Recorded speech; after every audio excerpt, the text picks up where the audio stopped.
You're listening to The Briefing, first broadcast on the 21st of January 2025 on Monocle Radio.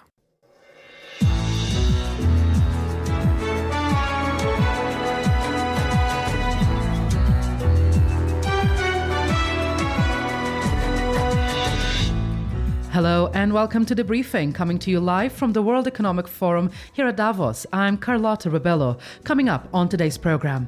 Zelensky wants to make a deal. I don't know if Putin does. He might not. I don't know. He should make a deal. I think he's destroying Russia by not making a deal. Within his first hours in office, Donald Trump pushes for a deal between Ukraine and Russia. We'll assess how the US president's words were received here in Davos. Also ahead, with AI and technology at the forefront of this year's edition of WEF, we speak with two experts about the relation between humans and AI and how also cybersecurity has evolved.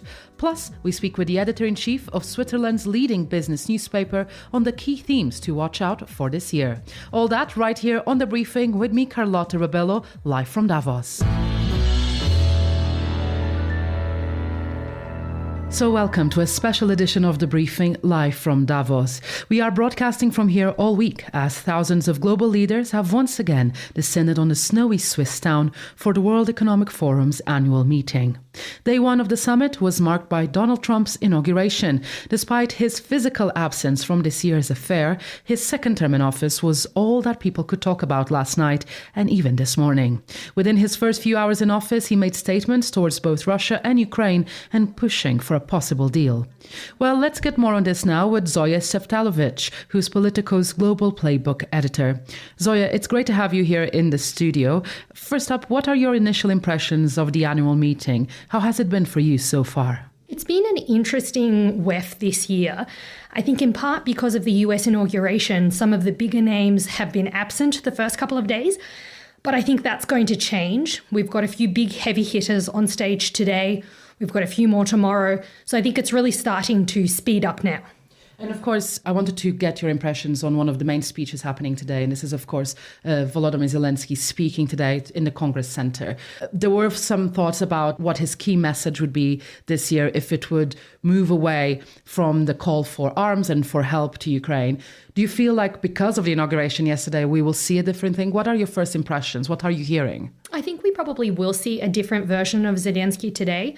In part, we got an indication of that through his nightly address last night, in which he addressed the Trump inauguration and expressed some hope that there might be change coming to Ukraine. So I think that already is a pretty key signal that he has sent, that he's going to be speaking today as president of a country that's ready for a peace.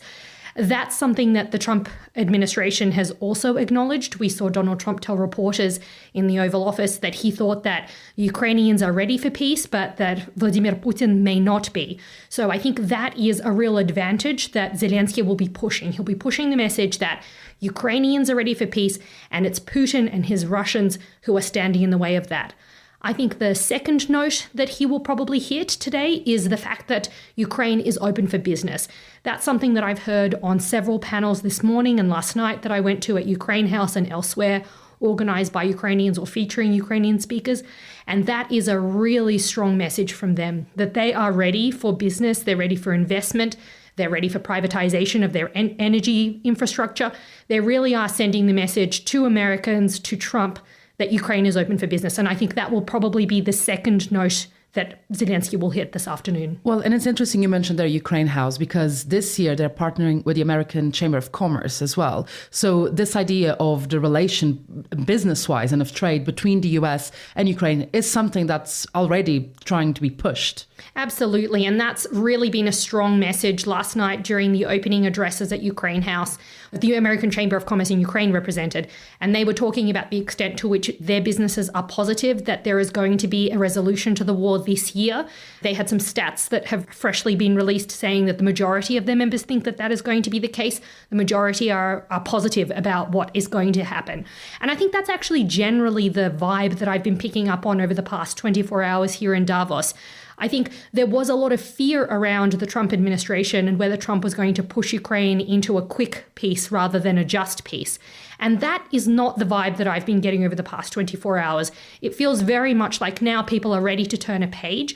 There's a sense that the Biden administration didn't do enough, was too slow, and wasn't good enough at resolving the situation. And there's a sense of hope that perhaps Trump, with his rather unorthodox way of dealing with friends and foes, may be the difference that Ukraine needs. There's, of course, there were initial already chatter and rumors that the recent deal made between Israel and Hamas could impact the prospect of a deal being made in some shape or form that would put an end to the Ukraine-Russia war. Have you been getting a sense that there's a correlation between that at all from the conversations you're having here in Davos? I haven't had that at all. No one has mentioned it. No one has said anything about it. I would say that if anything, I think what Donald Trump wants more than anything is to be known as a great man, a great leader, a person who resolved crises. He wants to show Americans and his constituents that he is the man. And I think what he wants is a Nobel Peace Prize. And so resolving the war in Ukraine may well be the thing that gets him that Nobel Peace Prize. So I think that is a focus for him. I think he is really focused on ending the two major wars. And I wouldn't say that there's been a huge impact one way or the other. Zoya Sheftalovich from Politico, thank you very much for joining us. You're listening to The Briefing, live from Davos.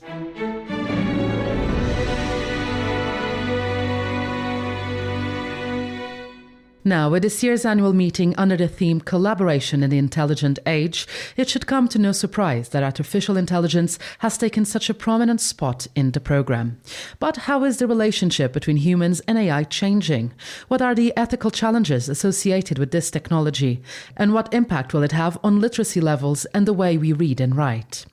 Aleksandra Przegalinska is a Polish futurist and philosopher and an associate professor of management and artificial intelligence at Kosminski University. Aleksandra, welcome to The Briefing. Let's delve straight into it. How do you see the human-AI relationship evolving in the near future? I think it's a fascinating topic because I have to tell you that I've been working as a researcher in the field of AI and human-machine interaction for the past 12 years. So way before the hype, you could say. And mostly for the past decade, we were researching the things that were not happening, or like they were just simply a failure, or they were not a successful type of collaboration or interaction, because the bots, chatbots, AI per se was not so developed, and humans wanted, say, in a conversation, a certain flow that a chatbot could never reach. And therefore the conversation itself very often was sort of frustrating to humans. And I think, the past 2 years have shown us a new pattern where you actually have extremely capable AI systems that can have a meaningful conversation with you, that can give you their expertise, that you can sort of collaborate with. And that is something that I think is extremely promising, but then on the other hand, very, very challenging. So what I see happening, and I think this is something we already feel, is that the flow of a conversation or interaction between ourselves and AI is going to become increasingly more natural. And I think it's also probably a thing that we could emphasize already now, and that is that for kids, for Generation Z and Alpha, Beta, I know that this is a new generation that, has just been born this year. For these generations, interaction with artificial intelligence is going to be something obvious. So making a distinction between humans and AI will not be so important for them anymore. So what I am expecting is that simply we will get used to this technology because it's going to be so close to us and so natural to have an interaction with.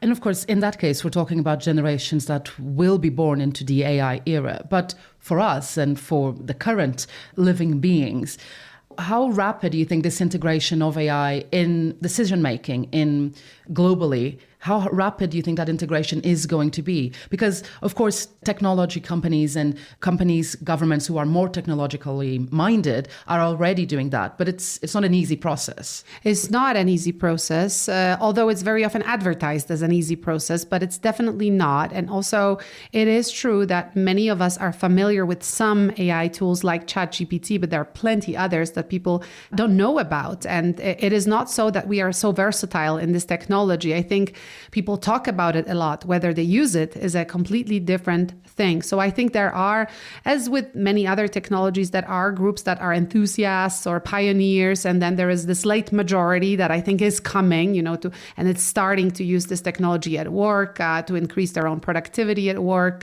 for various things like email exchanges or making notes or presentations.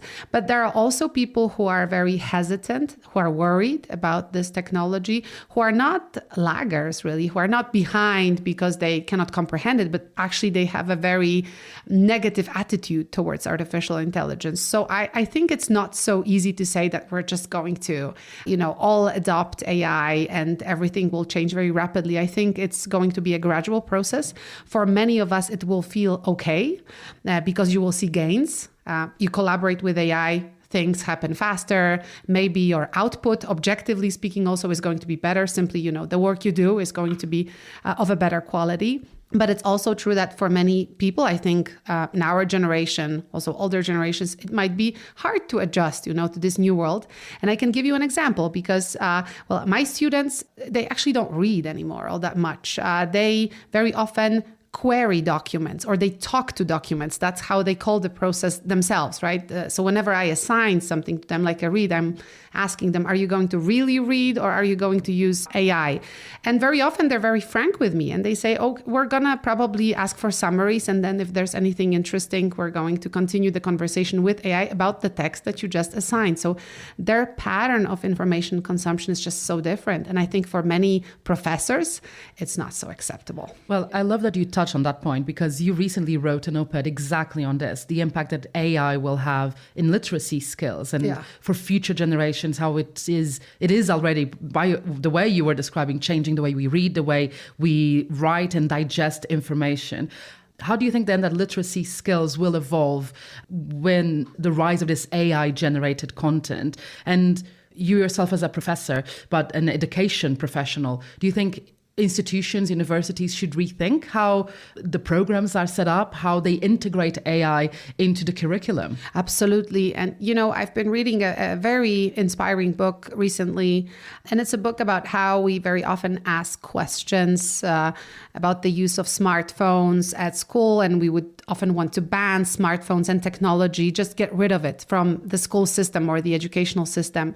Whereas the school system itself is very much a 19th century concept where kids sit and listen to a lecture for many hours, which is not really psychologically very well motivated, I would say. It's sort of against what they would want to do and the way they actually, interact with the world. So I think there's no point in banning artificial intelligence. And there's no point in saying, okay, there is no room at our university or college for AI and AI-generated content. Actually, it's a resource for us, educators, very often, to make our materials, the stuff that we assign, more interactive, to give us an opportunity to create a new quiz very, very quickly and maybe in a personalized way. So I think there are many benefits. But also, I think there should be room for some critical thinking around AI. So it's not so also that the adoption should be, fully enthusiastic and embracing everything that AI brings. But I think we need some new roadmaps in education in particular.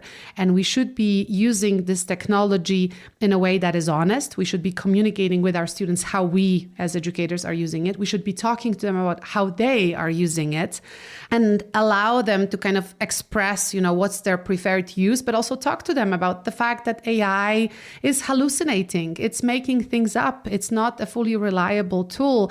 And also, if you delegate everything to it, you lose something as well. So I think, it has to be a process. It should have started a while ago, before this AI hype that we are experiencing right now, but it didn't. So now the educational system worldwide really has to adapt. Well, and that brings us to a really interesting point, which often when you hear about institutions or governments debating about the integration of AI comes up, which is the ethics challenges that AI brings and this idea of trustworthiness. So I'm curious, from your perspective, what do you think the most pressing challenges, ethical challenges that AI presents are, and how should we deal with this question of, is it a trustworthy tool or not? Yeah, well, I think the challenge number one that we've been experiencing in 2024, and it's going to drag itself for the next couple of years, is everything that is related to information, or rather disinformation and manipulation with the use of AI, because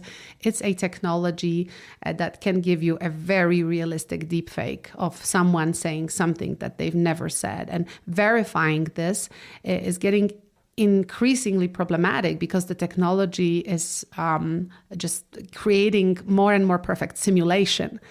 So here is the component of critical thinking that I think is so vital, that we have to somehow teach people that, well, they cannot trust everything they see, that AI can be used as a malicious tool in a way to generate things that don't exist, but also for those that have perpetuated some sort of deed that is a malicious deed, they can also say, well, it wasn't me, it's just deep faked. So I think it's a troubling reality. And for me, well, people do talk about super intelligence, AI taking over, or fully digital coworker or worker.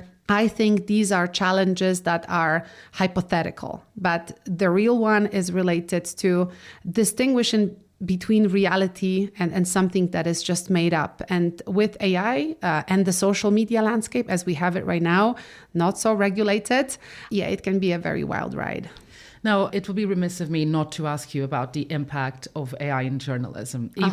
Even earlier when you were talking about, your students telling you, oh yeah, I'll just ask AI to summarize this. My heart ached thinking, this is how people I'm going to read our articles in the future. But of course, AI can be an extremely useful tool for journalists too. But I'm curious on your side, do you see it as an ally or as a disruptor to journalism and to publishing industries in general?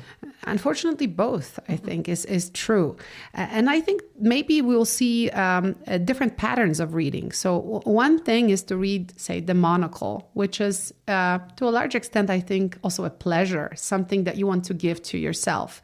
And this is quality journalism that you guys are doing here. And this is something where we should allow ourselves, give ourselves the time to digest this type of read. And I think one thing is the retrieval of information that is very rapid and quick. For that, you can use AI. But the other is exactly this, what you do, right? So I definitely want to spend time reading a good op-ed. I want to appreciate good quality journalism. And if I'm not in a rush, I definitely want to read. And this is something I would recommend to my students. But I also understand that, for instance, if I'm assigning to them 20 scientific papers that they need to read, for them what matters is just the pure information that they contain, the methodology, all the things related to the study or experiments that were conducted, etc. So there are many different patterns of reading, and I think this division between how we read is going to be more visible than ever. So do you think ultimately that there are certain areas that AI will never replace humans? I think it's very hard to replace humans. Or at least human judgment. Human judgment. That's a difficult question. I think that what we are seeing right now in this second year of AI hype, generative AI revolution, is that this technology has changed many things, but also it presented to us its own limitations. And we are experiencing those limitations. So each and every person who works with AI on a daily basis is aware of the fact that this is not a super powerful technology that can do just anything. That very often when you see a text, you need to edit or provide additional information or context for the model to really come up with something meaningful. And that human judgment is extremely important. So for me, you spoke at the beginning about collaboration between humans and AI. Probably this sort of synergy is something that is guaranteeing the best output. Human judgment plus artificial intelligence as a powerful, to some extent, reasoning tool that can be helpful along the way. Aleksandra Przegalinska, thank you. You're listening to The Briefing on Monocle Radio.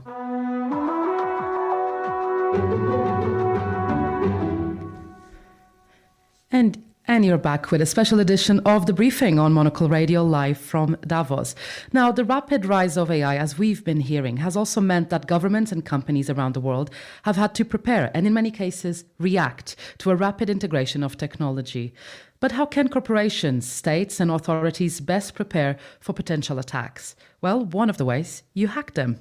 Nicholas Mayencourt is the founder and CEO of Dreamlab Technologies and an ethical hacker, as we can describe. And Nicholas, I'm so fascinated by the fantastic work that you do. You legally, at the request of these entities, basically identify the fragilities and how they are open for potential attacks. Now, you started your company 25, 30 years ago. The world was very different then. How has it evolved to you end up doing what you do now? When we actually started 3 decades ago, our main work was to protect IT systems and the information they carried. So it was more of a technical task, if you will.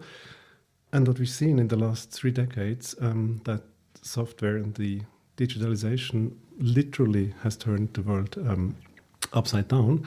We now depend on every day, on every interaction, on the proper functioning of the digital space. So it has evolved greatly from being a technical service to protecting societies at large. And tell me then about, I guess the idea, we were talking about this just before we started our interview live, that, this is one of the biggest risks that society is facing. And cybercrime is one of the biggest dangers. So tell me a bit about the role of the work that you do and just the scale of it. The scale, I start with the scale. There are 2 actually big risks on global stability and societies at large. One is, of course, environmental, climate shift and everything that comes out of that. And the second is actually cyber and cybercrime. To give you a size, in the year 2022, all damages recorded by insurance companies globally for environmental damages has been 125 billion to settle. Guess the number for cybercrime. It has been more than 5 trillion, 5,000 billion. So that's the size of the elephant that we talk about. And in the perspective of nations, it's the 3rd largest economy globally that we're talking about. So that's the size of cybercrime back in 2022. And it is growing rapidly, actually exponentially. Those numbers, you cannot just write them off. We have to take that seriously, and we have to take due care and fix and secure our systems. And tell me then, how does the process of someone then engaging with you and with your company go about? So let's say a state comes to you and says, we want you to identify how vulnerable we are. Is that the end of the communication, as in they don't know what to expect coming from you, right? Unfortunately, they don't really expect. They don't really know what they're gonna. That's the point. They should know better, and that's what we're all about. I can actually give you a success story that we've done in the environment of the Yuan ITU. So we have taken a nation that had the will to improve cybersecurity substantially. And what we've done as a first step, we measured the entire attack surface of that country in question, and we discovered all the vulnerabilities, all the loopholes, and all the issues. You can imagine that was a big report with a lot of red marks in it. As a second step, we went into a consultancy phase, assuring that the nation, the economy, the government, the military, all of them understood what those vulnerabilities are about and what the impact can be. Then something magical actually happened. The nation said, hey, we understood. We are now going to take action. This nation has displayed extremely enormous, impressive performance. They fixed 90% of their vulnerabilities of their public attack surface within 3 months. So you can do it. And on top of that, it was a least developed country in Africa. So they did not have heavy investment capabilities. They just went and made the work.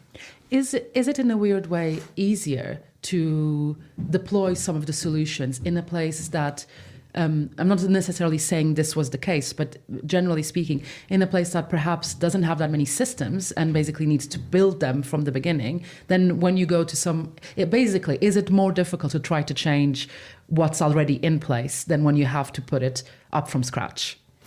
Of course, specifically African countries, they just leapfrogged. For a long time, they did not adopt technology, and then they just went full in. And in many countries, we can see more advanced systems than we have in Europe, for instance. Payment systems, government systems. So they're actually leading, which is kind of counterintuitive. But yes, it is easier to build something new than to evolve and improve a legacy. That's one thing. The other thing that I really would like to highlight, cybersecurity does not necessarily need to be expensive. 80% of cybersecurity is basically applying common sense. It's basically applying hygiene, which is not costly at all. You could compare this to brushing your teeth daily. If you do that in the morning, in the evening, throughout your entire life, it doesn't cost you a thing, and it works well. If you miss it once, nothing really bad will happen. If you miss it for 10 years or 20 years, it'll be very painful and very costly. And I believe this is the state Western nations are in today. Well, Nick, you have painted quite a picture of, the situation, the risks, and also the impact that cybercrime and therefore cybersecurity can have in the world. I know as well that the Swiss Cybersecurity Days is a big project and event that you've been championing as well to almost do a bit of this outreach as well. So tell me a bit more about that too. Thank you so much. The Swiss Cybersecurity Days are very dear to my heart. In this platform, we try to animate and educate and inform policymakers, board level and C-level people to understand and appreciate chances and opportunities of digitalization, and also risks and how to actually address those risks in the cyberspace. We are sparking a societal dialogue, specifically for lay people, so to say, policymakers, presidents, ministers, so they do understand the importance and also their option space, and in the hope that more action will be taken. I am super curious to hear if your work has made you more skeptical of technology. I've always been a big fan of technology. I want to put that forward. I do believe that this stuff has the potential to drive us to a utopian place, if well done. And unfortunately, we're not really good at doing it good. So we're more on another path, and that's what drives me every day, to assure that we'll be using the technology for good. And just a final question. Of course, the rise of AI and the intelligent age is the big theme, around this year's edition of the World Economic Forum. There are hundreds of reasons why you should be here and doing the work that you do. But what are some of the things you are looking out for, and what would make this a successful edition of WEF for you?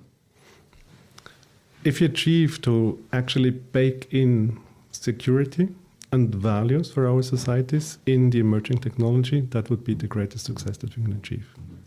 Nick Mayencourt, the CEO and founder of Dreamlab Technologies. Thank you very much for joining us on The Briefing, live from Davos.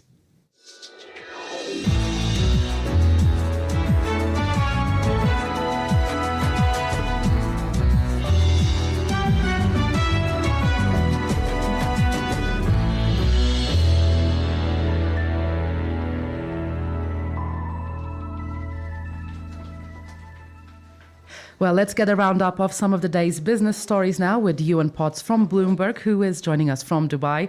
Yuan, how have the markets been reacting to the new resident of the White House? Hello, Carlota. Of course, broadcasting from Davos, you'll know that the focus of the global elite is on one man right now. And it probably won't surprise you to hear that the pronouncements of Donald Trump are really the only story in town for markets. Risk assets are broadly positive today, with futures pointing to modest gains for the US stock market when it opens later today after its inauguration day holiday. We've already seen a powerful rally in US stocks in the period since the election back in November, on the expectation that President Trump will be a business-friendly occupant of 1600 Pennsylvania Avenue, with deregulation a key part of his platform. And we've now got a little bit more flesh on the bones of Trump's proposals with that great big raft of executive orders he signed yesterday in the Oval Office. WTI crude, the benchmark oil price in the United States, has been trending downwards in the last few days. The US, of course, is already the world's biggest producer of oil. It overtook Saudi Arabia a few years ago with the shale oil boom. And we can expect more of that. Trump signing a number of orders related to energy production. We know the US is going to go for more exploration and more exploitation of fossil fuel resources. So you would expect, other things being equal, that leading to downward pressure on the oil price. So of course, these things take time. It probably won't be sudden, and those resources will take months and years to come into force. Another key area for investors is on those immigration reforms. Trump says he wants to kick out millions of people who are in the United States illegally. This is a concern for investors. The labor market is already tight in the US, and removing millions of workers will only add to that pressure. And that potentially could lead to a rise in wages, and that would be inflationary. So we'll be getting a bit more detail on what he plans to do on immigration as well, but plenty more, I think, to watch on that front as well. And did we get any indications of what President Trump might be planning on tariffs? Yes, tariffs. Well, this is really the number one area of concern for investors. Trump says that he loves tariffs. I think it'd be fair to say that investors don't love tariffs. Of course, there are winners and losers from tariffs. But broadly, anything which constricts global trade is seen as a bad thing. And we did get quite a lot of detail, at least in outline, of what Trump plans for the next few weeks. He says he will impose a 25% tariff on both Canada and Mexico. Mexico is the biggest trading partner in the world for the United States, overtaking China a couple of years ago. And Canada, of course, very important as well. In fact, taken together, the US-Canada-Mexico trade deal governs $1.8 trillion of trade. So 25% tariffs imposed across the board, which is what we think might be coming, would be very, very significant. One piece of good news, as it was taken by the markets, was that on China, at the moment it looks like Donald Trump is not proceeding as yet with tariffs on China. Of course, that would also be enormously disruptive to global trade. So in terms of market response, we've seen the Mexican and Canadian currencies falling today, but shares trading higher in China on the expectation that perhaps tariffs won't be as bad as we worried about, or perhaps they will come later down the line. Yuan from Bloomberg, thank you as ever for joining us on The Briefing. You're listening to a special edition of The Briefing, live from Davos. I'm Carlota, Rebelo. With the global economy undergoing a paradigm shift, there should be no surprise that this year's annual meeting has put a big focus on relaunching growth and economic resilience. But how does geopolitics shape these challenges? And what role can WEF play in addressing them? Well, I'm delighted to say that I'm now joined in our studio by Markus Meier, the editor-in-chief of Handelszeitung, Switzerland's leading business newspaper. Markus, lovely to see you again here in Davos. It has almost become a staple from us covering the World Economic Forum that we end up speaking with you when it's all starting. Yesterday was the very first day of WEF's annual meeting. First impressions so far? Let me say first, I'm happy to be with you again. It was a pleasure last time. Happy to be back here. The start yesterday, I mean, what is maybe most different than other times is the weather. It's just quite warm. I mean, for somebody who is used to very warm temperatures, it's still cold, but not for somebody who is used to Davos temperatures this time. But you're right. It's not about the temperatures here, or if temperatures, then in another way, in the temperatures in the world economy, in the world politics. I think yesterday the main topic, and I fear it will stay that way, was Donald Trump's inauguration. And not only his inauguration, his whole politics he made clear once more, very clear. And it stands in many, many ways very unfitting to what Davos should be about. It's just the other way around.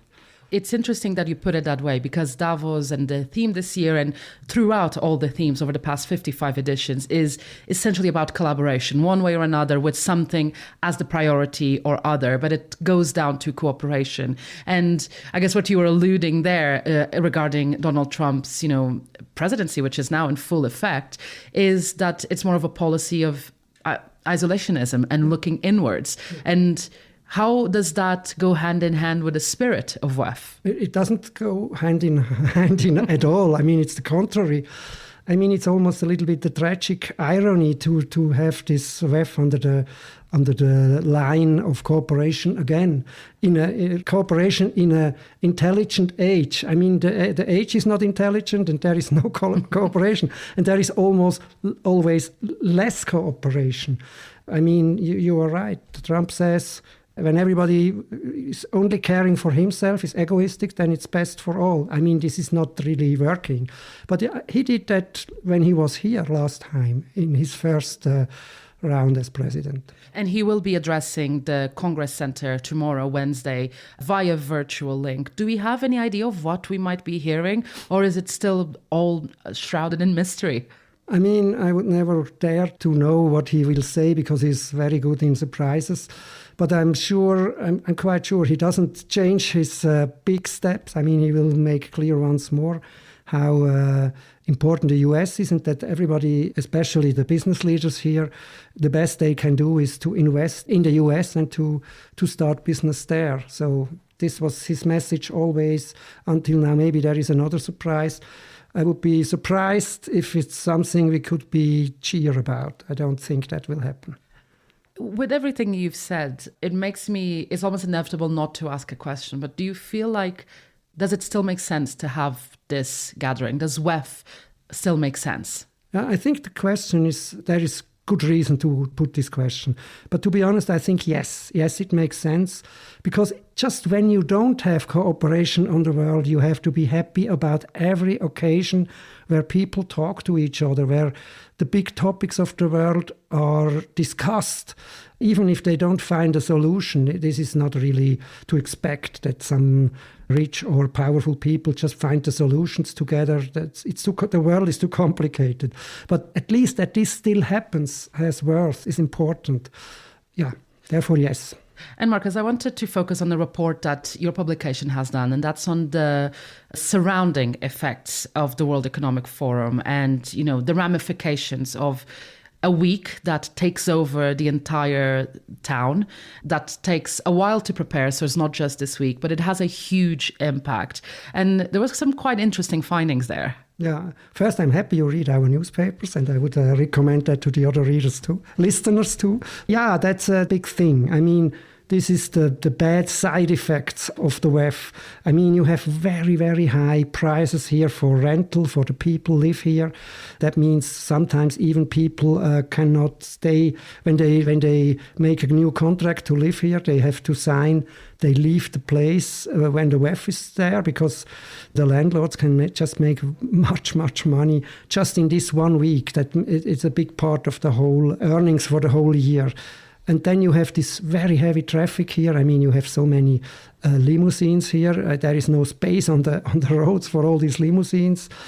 Yeah, and I think I have the feeling when I got in contact with the people here and they see my badge here, the WEF badge, I feel they are not very happy to see me because I'm just part of what they think is bad for them.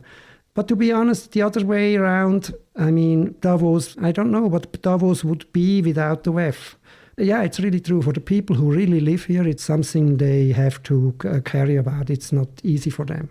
Now, today is not officially the first day, but the first significant day with a full agenda that has been in play. And really, when we start to hear some of the very big speeches. So as you look ahead to, the next coming days where 24 hours at WEF feel like 72, how is the week shaping up for you? And what are some of the things you're looking out for while you're here? Okay, there are two things I'm looking at. The first is really talk to people. People I always met here, and I want to know how is your feeling. I really want to get the mood and what they think, how bad the situation is. We had so many times all these written articles about the bad mood at the WEF, and in the end people were not so unhappy.